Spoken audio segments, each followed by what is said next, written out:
अरे रुका ना। अरे पतंग, जिसका दुपट्टा इतना सुंदर है उसका मन कितना सुंदर होगा। ओ दुपट्टे वाली, अब तो जीना तेरी गली में, मरना तेरी गली में। ओ हाँ, अब दिल नहीं लगता सनम मेरी गली में, जीना तेरी गली में, मरना तेरी गली में। जी रानी, काश सही जगह हाथ मार ले वाडू। ये आशिक तक ना मजनू लगता। काश हमार दुपट्टा ओकरा के मिलल रही तो हम अपन लव स्टोरी आगे बढ़ा देती।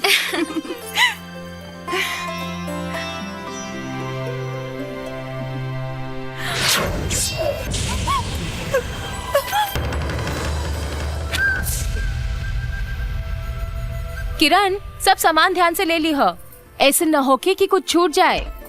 अरे भाभी, छूट जाई तो खरीदा जाई।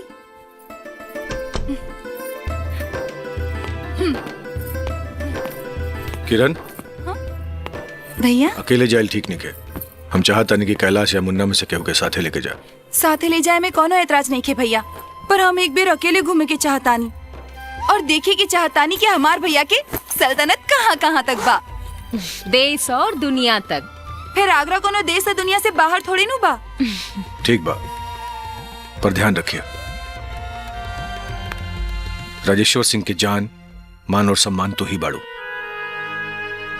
और राजेश्वर सिंह के जान से प्यारा सम्मान बा। उहे प्यार के क्रिया भैया, बहन के जान त जाई पर भाई के सम्मान में कोनो आँच ना आई। विश्वास बा हमरा।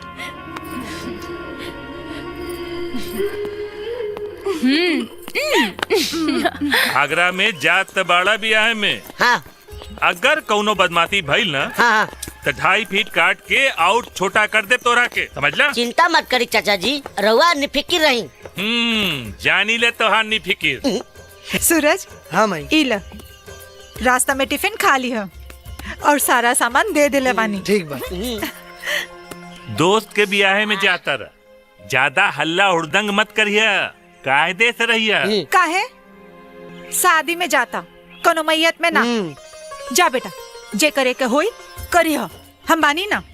ठीक बा माई। गोड लागत तनी माई। बाबूजी। हाँ पुत्रा। प्रणाम चाचा जी। हाँ, प्रणाम चाची, बाय बाय।